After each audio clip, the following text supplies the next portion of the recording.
A paz do Senhor, irmãos, sejam todos bem-vindos. Hoje nós estaremos na lição de introdução ao Pentateuco. Mas antes de comentarmos o assunto, você que está chegando agora e ainda não é inscrito no canal, se inscreva, ative o sininho de notificação e você não vai perder nenhuma das nossas publicações. Assim que nós divulgarmos o vídeo, o YouTube vai estar avisando você, tá bom? Aproveite, faça um comentário, dê o seu like, dê a sua pergunta e a gente vai ter o maior prazer em estar aqui respondendo as suas perguntas. A aula de hoje trata-se da introdução ao Pentateuco, os 5 primeiros livros da Bíblia Sagrada. Eles recebem esse nome porque é derivado de uma palavra grega, Pentateucos, que significa livro em 5 volumes. E os livros de Gênesis, Êxodo, Levítico, Números e Deuteronômios compõem esta coleção que trata desde a criação até a promessa da entrada em Canaã, a terra prometida.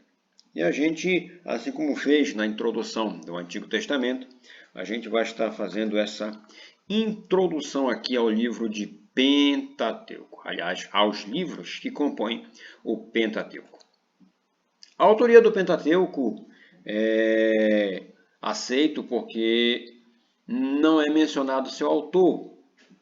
Era uma prática comum nessas obras literárias antigas, os autores não serem considerados como preservadores do passado, serviam apenas de material e da metodologia tradicional, que era a transmissão oral, ou seja, tudo o que acontecia era transmitido de forma oral, dos mais velhos para os mais novos, até que a gente vai ver em Êxodo 17, 12 e Números 34, 2, Moisés recebendo ordens para escrever. Então, por isso, embora não seja mencionado, existem essas indicações de que o personagem principal do Pentateuco, Moisés, tenha sido o escritor dos 5 primeiros livros da Bíblia, com exceção, lógico, do último capítulo lá de Deuteronômio, que quando narra exatamente a morte de Moisés. Aí não vai haver condições dele mesmo ter escrito, narrado a sua morte. O livro de Gênesis, Êxodo, Levítico, Números e Deuteronômio, eles têm uma unidade e também uma complexidade. Você vai ver que no desenrolar da história da criação até Deuteronômio, vai apresentar ao leitor as histórias, episódios, leis, rituais, regulamentos, cerimônias, cronologias, sem perder a unidade.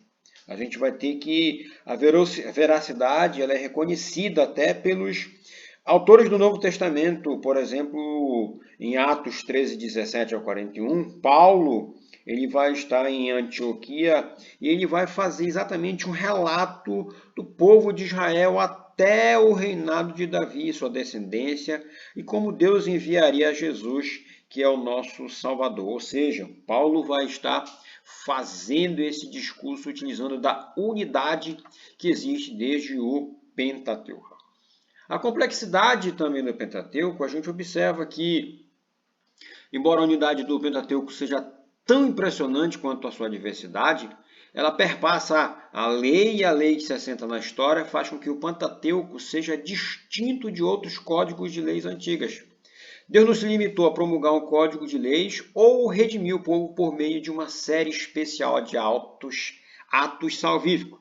Ele fez as duas coisas e escolheu um povo e pela lei estabeleceu um relacionamento com ele.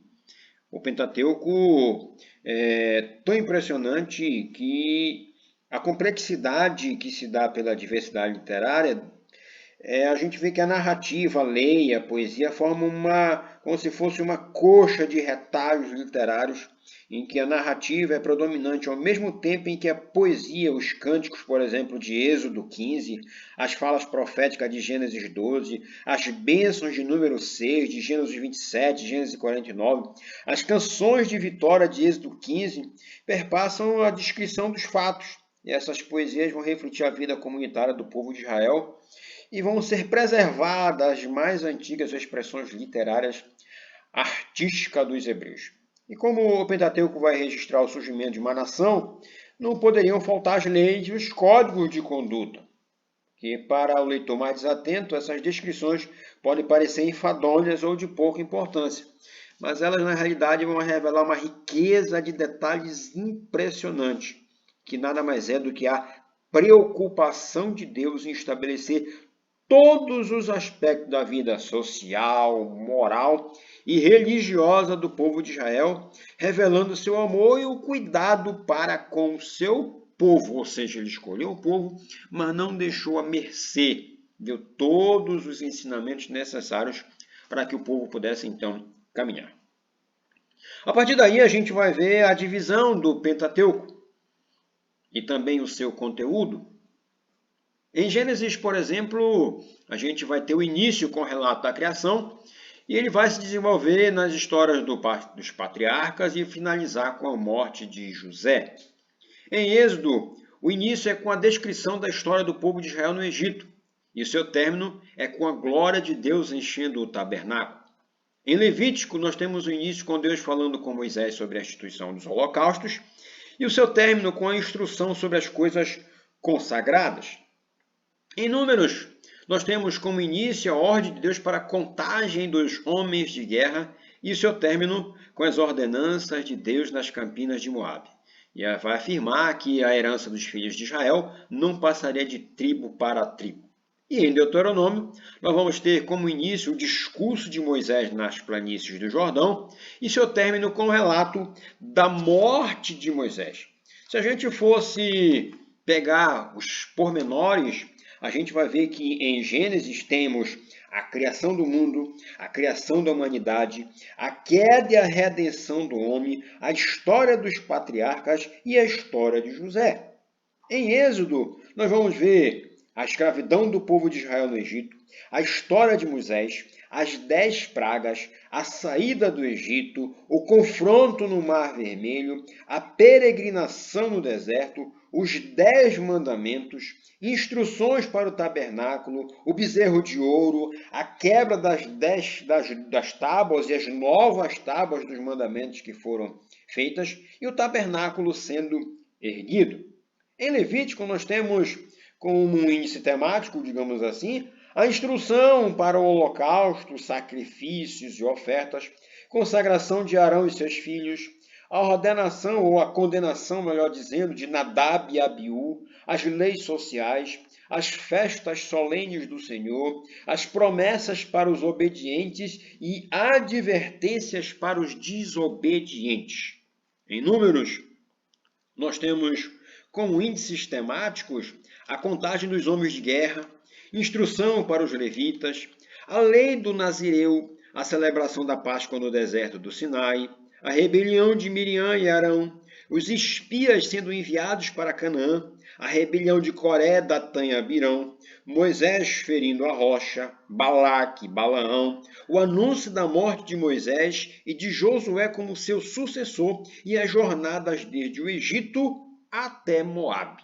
E em Deuteronômio, nós vamos ter o discurso de Moisés na planície do Jordão, a repetição dos 10 mandamentos, a bênção e a maldição, o ano da remissão, as leis de guerra, as primícias da terra, bênçãos anunciadas no Monte Gerizim, Moisés anuncia Josué como seu sucessor, o cântico de Moisés, a bênção de Moisés e Moisés vendo a terra prometida e finalizando com a morte de Moisés.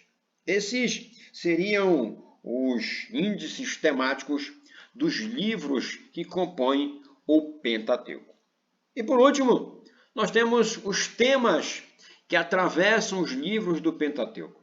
Existem temas que atravessam os livros que compõem o Pentateuco, e esses temas formam uma unidade narrativa que demonstram o agir de Deus conduzindo não somente a história de Israel, mas de toda a humanidade.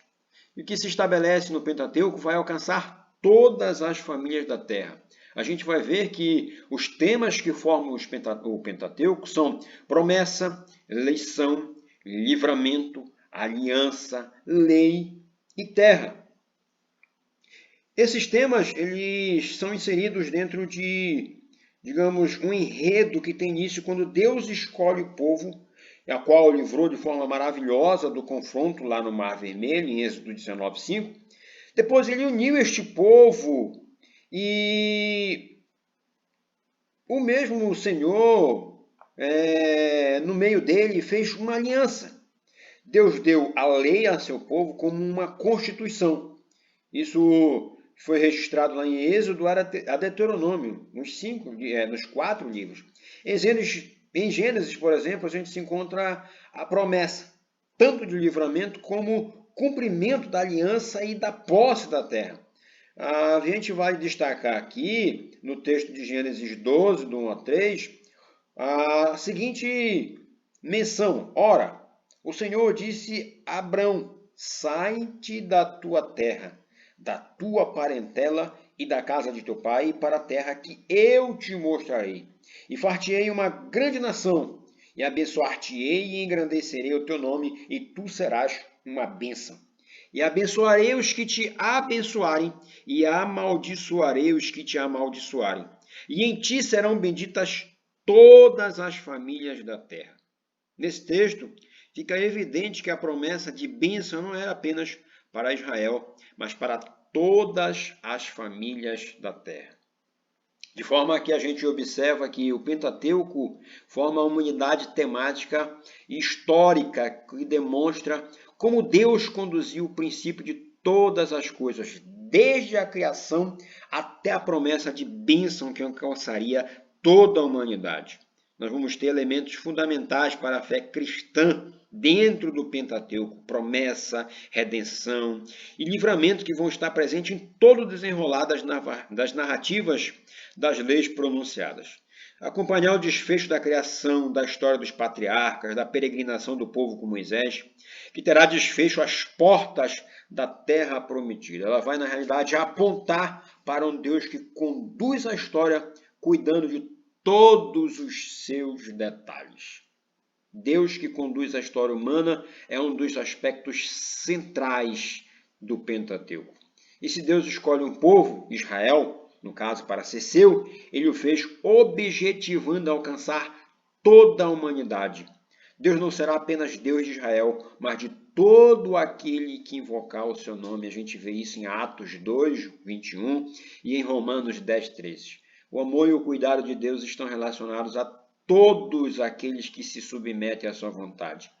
Todas as famílias da terra seriam benditas. Esta foi a promessa de Deus. E isso, a gente vai estar encerrando hoje esta introdução ao Pentateuco. Na próxima aula, nós vamos estar detalhando livro por livro. E na próxima aula, nós já vamos estar estudando o livro do Gênesis. Tá bom? Que Deus abençoe você. Não se esqueça, gostando da aula, faça seu comentário, faça sua pergunta, passe para alguém através das suas redes sociais, para que este conteúdo possa estar edificando mais vidas. Deus abençoe você, Deus abençoe sua família, sua casa, e que a cada dia você possa crescer em graça, em conhecimento, diante de Deus e diante dos homens. Deus abençoe você em nome de Jesus Cristo. Até a próxima aula, em nome de Jesus.